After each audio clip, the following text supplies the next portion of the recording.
Well, we got a whole lot of moisture, but we also seem to have a whole lot of sclerotia buildup. So this moisture is worrying, because that generally doesn't lead to good conditions, but so far it seems to be dealing with it.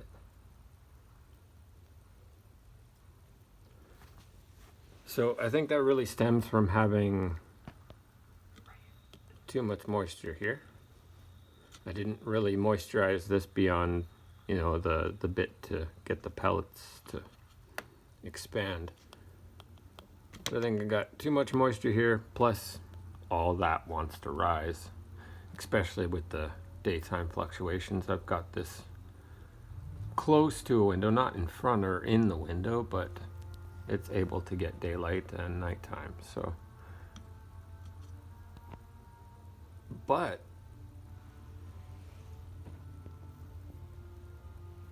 it's building.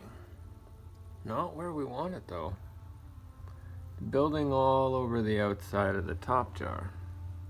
And so far I haven't been able to see any kind of movement down into the bottom jar.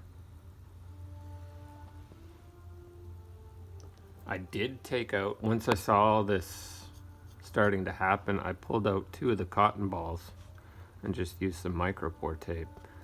I probably should open up all 4 at this point, get a little bit more air cruising through there. But I mean, it's doing a thing. It's the right color. It was a little bit more white to start out with, and then everything started to kind of darken up back to that golden kind of brown color. But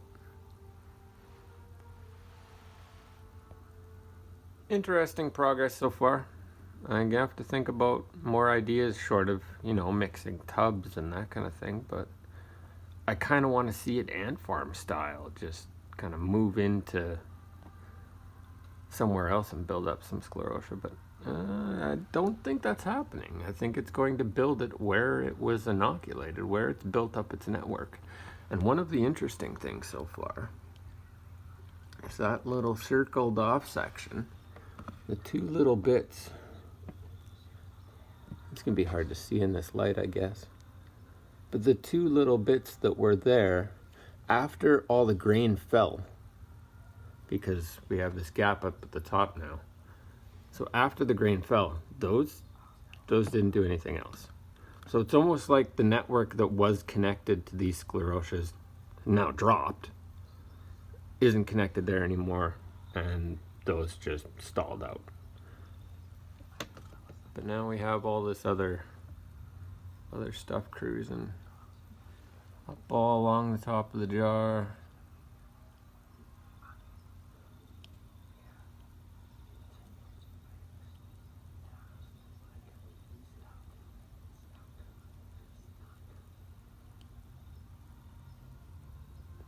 But yeah, the wetness in there, definitely concerning.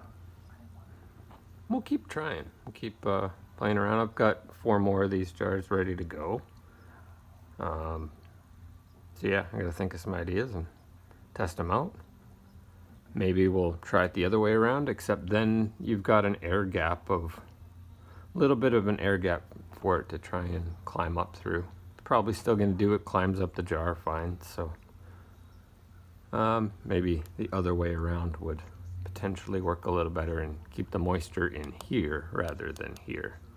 So we want to kind of keep that original network undisturbed and intact so that it can then build in another area, hopefully, and then that other area we can take off and maybe keep using the grain to build sclerotia.